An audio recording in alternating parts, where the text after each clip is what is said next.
মিঠিজোড়া ধারাবাহিকে আমরা দেখেছিলাম নীলু নানান পরীক্ষা নিরীক্ষা দিচ্ছে। ক্রান্তিবাই বলেছে ওকে কতগুলো বোতল ঝুলিয়ে দিয়েছে জল সমেত, টিপ করে মারতে হবে, তবেই ওকে ওদের মিশনে নিয়ে যাবে। পারছিল না, শেষ পর্যন্ত ক্রান্তিবাই বলেছে 3টে টিপে ওকে মারতে হবে। ও একাগ্রচিত্তে সমস্ত টিপ করে মেরেছে, খুশি হয়েছে।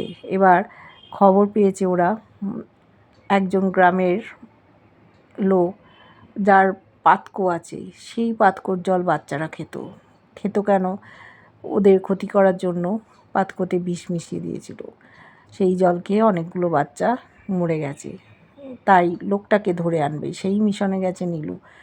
মেরে ফেলার চিন্তা করেছিল, কিন্তু ওকে মারবে না, সামনে জল থাকবে, ও জল খেতে পারবে না। এইরকমও পিশাচ আজকালকার দিনে জন্মায়। ওদিকে রায়ের স্বাদের অনুষ্ঠান হবে, মা রান্না করছে।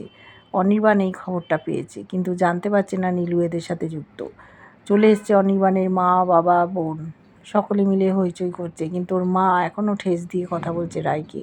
রায়ও অবাক, বৌমণি রেখে পাঠিয়েছে ওদের।